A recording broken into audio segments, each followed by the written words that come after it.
우리 하나님의 말씀 보시겠습니다. 오늘부터는요 빌립보서 2장 말씀을 살펴보겠습니다. 빌립보서 2장 오늘은 1절에서부터 4절까지 있는 말씀입니다.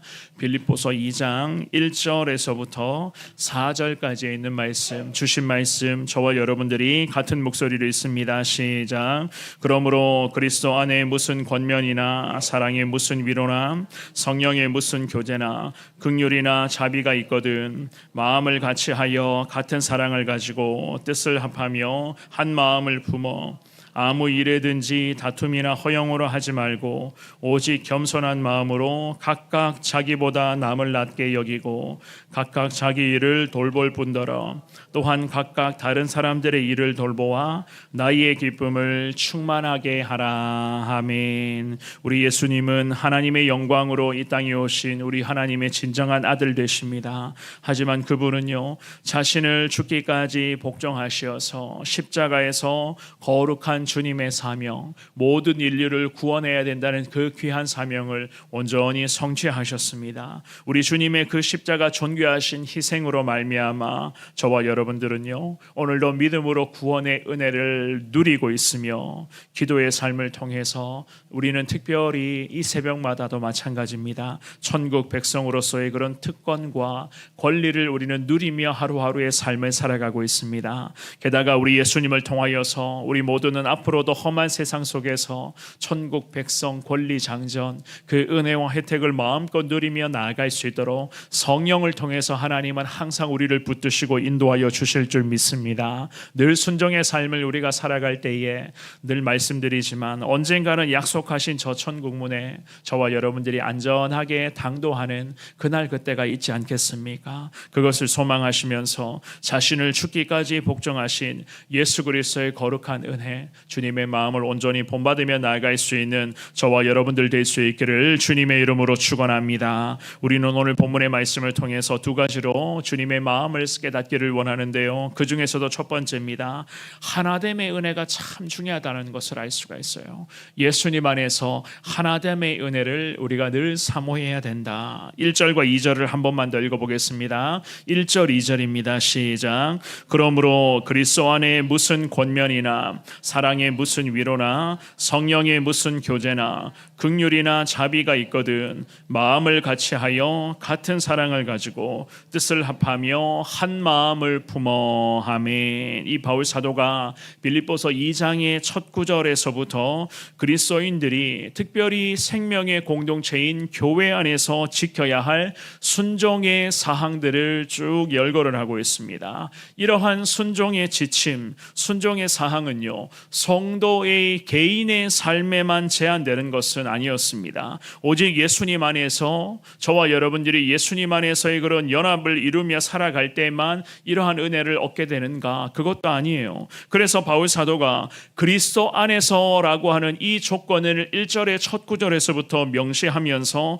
반드시 예수님 안에서 이루어지는 사랑과 권면이나 주님 안에서의 교제나 긍휼이나 자비가 있다면, 즉 예수님 안에서 이런 조건들이 온전한 순종으로 우리의 삶 가운데 평생 이어져야 한다는 겁니다. 늘 예수님 안에서 나의 삶이 이루어져야 된다. 좀 더 쉽게 말씀드리면 저와 여러분들은 오늘도 삶의 현장에서 교회 안에서의 그런 삶뿐만이 아니라 성도와의 관계에서뿐만이 아니라 교회 밖을 나가 저 세상을 달려간다 할지라도 세상 안에서도 우리는 예수님의 자녀이니 세상 안에서도 이러한 하나님의 은혜를 흘러보내는 믿음의 인생으로 살아가야 된다. 성경은 이렇게 1절 말씀부터 우리에게 권면을 합니다. 왜 예수님 안에서 우리가 행하여야만 하는가?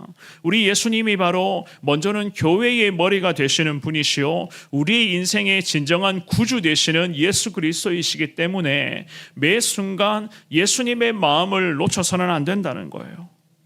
그러기 위해서는 먼저는요, 성도로서 교회 안에서 항상 주님 안에서의 하나됨의 은혜를 우리는 사모해야 될 것이고, 여러 가지의 권면, 사랑, 위로, 특별히 성령 안에서의 무슨 교제가 긍휼이나 자비나 있거든 결국 2절 말씀에 뭐라고 말씀합니까? 마음을 같이 해야 된다. 성경은 이렇게 말씀하고 있습니다. 내 개인의 삶의 현장에서 주님 안에서의 순종은 당연한 것이거니와 우리가 성도와 성도 사이에서, 그리고 교회 안에서, 또한 교회 밖을 떠나 오늘도 세상의 공동체 속에서 우리가 하루하루의 삶을 살아가야 되는데, 항상 우리는 예수님 안에서 늘 마음을 같이 할 수 있는 그러한 마인드를 가지고 한 마음으로서 주님을 사모하며 늘 주님 뜻대로 순종의 길을 걸어가라. 그래서 우리가 불렀던 그 찬송 가사의 고백처럼 주님의 마음을 본받는 자, 때로는 가는 길이 험하고 힘들지라도 그럼에도 주님 나와 함께 하실 것을 믿기에 오늘도 주님 마음 품고 온전히 주님 안에서 주님 뜻대로 나아가는 그러한 삶을 살아가게끔 해달라. 우리는 이렇게 기도하라는 겁니다.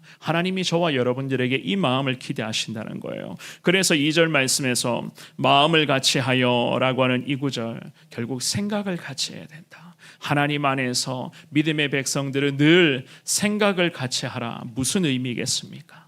생각을 같이 하라. 마음을 같이 하라. 지적인 부분에서도 일치를 이루면 된다. 단순히 지적인 부분에서만 일치를 이루면 된다. 이런 말이 아니잖아요. 그죠? 넓은 의미에서 결국 하나님의 자녀들은 예수님의 마음을 품고 오늘도 교회 안이나 교회 밖이나 무조건 하나님의 뜻대로 오늘도 온전한 순종으로 살아가야 하는 것을 주님이 우리에게 가르쳐 주시는 것입니다. 오늘 본문에서 빌립보 교회 성도들 사이에서, 교회 안에서조차도 성도들 사이에 갈등과 반목이 있었습니다. 그래서 이 바울 사도가요, 먼저는 교회 안에서 우리 예수님을 바라보며 하나됨의 은혜를 누릴 것을 말씀을 하면서 교회 안뿐만이 아니라 저 교회 밖에서도 하나님의 사람들은 늘 예수님 안에 거해야 되고 예수님의 마음을 품고 악한 영과 싸우며 승리해야만 할 것이고 늘 하나님의 영광, 그 주님의 거룩한 영광을 위한 삶이 되어야 한다는 것을 말씀을 통해서 우리에게 가르쳐 주시는 것입니다. 오늘 주시는 이 귀한 말씀을 통하여서 저와 여러분들도 당연히 교회 안에서 예수님 중심으로 하나됨의 은혜를 이루시되 교회 밖을 나가서도 마찬가지입니다. 나와 주님은 하나이다 라고 하는 이 마음을 가지고 무조건 주님 뜻대로 오늘도 순종으로 달려가기를 원합니다. 주님 온종일 붙드시고 함께 하시고 가야 할 길로 하나님 반드시 인도하여 주옵소서. 이 믿음의 고백으로 주님을 사모할 수 있기를 주의 이름으로 축원합니다. 두 번째입니다. 성도라면 무조건 겸손해야 된다는 것을 알 수가 있어요. 3절과 4절 말씀도 같이 읽어봅니다. 시작.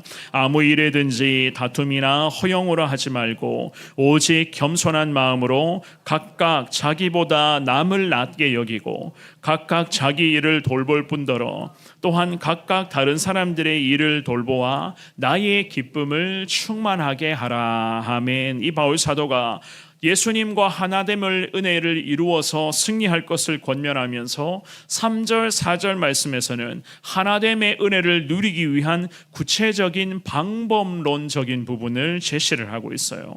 먼저는 하나됨, 즉 주님과 하나됨과 성도와 하나됨의 그 놀라운 은혜를 누리기 위해서는요, 실질적인 부분이죠. 3절 말씀의 서두에 보시면 다툼이나 허영을 버려야 된다. 성경이 이렇게 말씀하고 있습니다. 다툼이나 허영, 다툼이라고 하는 것은 그야말로 갈등을 나타내는 것이고, 허영이라고 하는 것은요, 기억하셔야 돼요. 내용 없는 자랑을 추구할 때에 우리는 허영이다, 그렇게 이야기를 하는 것입니다. 아무 내용도 없는데 그냥 자랑하고 그냥 내세우는 그러한 모습들, 자기 자신을 높이고 자신만의 그런 영광, 헛된 영광을 드러낸다면 결국 교회 안에서도 마찬가지겠죠. 불일치의 현상이 계속 지속될 수밖에 없는 것입니다. 그래서 이 바울 사도가 3절 말씀에 보면 뭐라고 권면합니까? 이렇게 권면하죠. 오직 겸손한 마음으로 각각 자기보다 남을 낮게 여길 줄 알아야 한다. 아주 실질적인 부분이 그러한 말씀을 하고 있어요. 이게 정답입니다. 이게 정답이에요. 사랑하는 여러분, 교회를 살리는 길, 내가 살아갈 수 있는 길이 바로 이 3절 말씀에 바울 사도를 통해서 주시는 하나님의 이 귀한 말씀, 겸손으로서 나보다 남을 여길 줄 아는 이러한 마음들이, 이러한 모습들이 우리의 삶에 항상 순종, 이 순종이 결국 습관으로까지 이어져야만 하는 겁니다. 그래야지만이 내 안에서부터, 그리고 우리 교회와, 그리고 교회 밖을 떠나서 내가 속해 있는 모든 가정, 모든 그런 일터, 모든 공동체 가운데도 마찬가지입니다. 다툼과 허영이라고 하는 이 현상이 사라질 수가 있는 거예요. 어떻게 했을 때요? 나부터가 주님 앞에서의 겸손한 모습으로 나를 낮게 하는 여기는 것이 아니라 남들을 낮게 여길 줄 아는 이러한 모습으로 순종할 때에 거룩한 하나님의 은혜가 나를 통하여서 임하게 되는 것 아니겠습니까? 이것이 바로 내가 살 수 있는 길이요, 교회를 살리는 길이요, 우리의 가정도 살리는 그런 하나님의 말씀의 그 놀라운 능력이 되는 것 아니겠습니까? 4절 말씀도 마찬가지입니다. 뭐라고 권면합니까? 각각 자기 일을 돌아보고 다른 사람들의 일도 돌아보라. 성경이 이렇게 명령을 하고 있습니다. 돌아보라는 거예요. 나를 돌아볼 뿐더러 나만 돌아보는 이러한 모습이 뿐만 여기에만 머물러 있는 것이 아니라 나로 돌아봐야 하지만 내 주변의 다른 사람들도 돌볼 수 있는 그러한 예수님의 마음을 품으라는 거예요. 이것이 우리 예수님의 마음이라는 겁니다. 나 자신을 위한 기도, 늘 날마다 주님 앞에서 먼저는 나 자신을 위한 기도를 통하여서 우리가 하나님의 은혜를 사모하는 그러한 믿음의 인생으로 살아가야만 합니다. 그리고는요, 나 자신을 위한 기도에서 이제는 다른 영혼들을 품고 기도하는 이러한 마인드, 이러한 예수님의 그런 마음으로 우리가 나아갈 때에 우리 하나님 우리를 통해서 어떻게 하신다고요? 4절 말씀의 하반절에 보시면 하나님 기뻐하신다. 성경이 이렇게 말씀하고 있습니다. 여러분들이 다른 사람들을 돌볼 때 주님의 영광을 위하여, 주님의 이름을 위하여 다른 영혼들을 품고 기도할 때에 우리가 새벽마다 여러 가지 많은 기도의 제목으로 매일 기도하며 엎드리며 나아갈 때에 우리 하나님께서는 이러한 순종의 모습을 보시면서 하나님 기뻐하실 것이다. 성경이 이렇게 말씀하고 있습니다. 우리가 인도 선교를 준비하며 그 땅을 밟으며 그 땅 사람들에게 예수 그리스도의 거룩한 복음을 전하고자 하는 그 이유도 마찬가지예요. 정말로 이 민족과 열방을 품고 기도하며 예수 그리스도의 복음이 더 하나님 확산되게 해달라. 그러한 명목으로 우리가 그 땅을 밟게 되는 것 아니겠습니까? 우리가 그 영혼들을 돌아보며 그 땅에 가서도 기도하며 하나님의 은혜, 주님의 그 사랑으로 섬기며 나아갈 때에 하나님 기뻐하실 것이다. 우리가 지역과 나라와 민족을 품고 기도하며 특별히 이 지역에 살아가는 많은 영혼들에게 예수 그리스도의 사랑을 나눌 때에 작은 것일지라도 그럼에도 예수의 사랑을 계속 흘러보낼 때에 하나님은 저와 여러분들의 이러한 순종, 내일뿐만이 아니라 다른 영혼들을 돌아볼 줄 아는 이러한 예수님의 마음으로 순종할 때에 하나님이 우리를 보시면서 기뻐하실 것이다. 성경이 이렇게 말씀하고 있습니다. 사랑하는 여러분, 하나님이 기뻐하시는 교회와 성도는요, 그야말로 예수님 안에서 하나 될 수 있는 그러한 모습들, 특별히 예수님 앞에서 나를 먼저 돌아보고 나 자신을 철저하게 처복종시킬 수 있는 믿음의 백성들을 통하여서 하나님의 은혜는 오늘도 예수님을 사랑하는 믿음의 백성을 통해서 온전히 교회와 가정과 일터와 내 주변의 많은 사람들에게 하나님의 은혜가 흘러가게 될 줄 믿습니다. 우리 성원교회 하나님 이런 교회 되게 해달라. 주님 앞에 이 새벽에 두 손 모아 간절하게 기도하시되 주님의 이름으로 부탁드립니다. 나보다는 다른 사람들을 낮게 여길 수 있는 이러한 순종이 내 삶의 하나님 이제는 영적인 습관이 되게 해달라. 주님 앞에 그렇게 기도하시기를 바랍니다. 하나님께서 그 간절한 결단 고백의 기도를 통하여서 하나님 이 새벽에 우리에게 예수님의 마음, 주님의 귀한 은혜를 허락하여 주실 것이고 여러분들이 이렇게 순종하는 이 모습을 통하여서 하늘에 계신 그 하나님이 오늘도 기뻐하시며 우리에게 하나님 더 귀한 은혜들을 앞으로도 주님이 허락하여 주실 줄 믿습니다. 이 은혜를 평생 누리시며 날마다 하나님의 기쁨으로 승리하시는 여러분 모두가 되시기를 주님의 이름으로 축원합니다.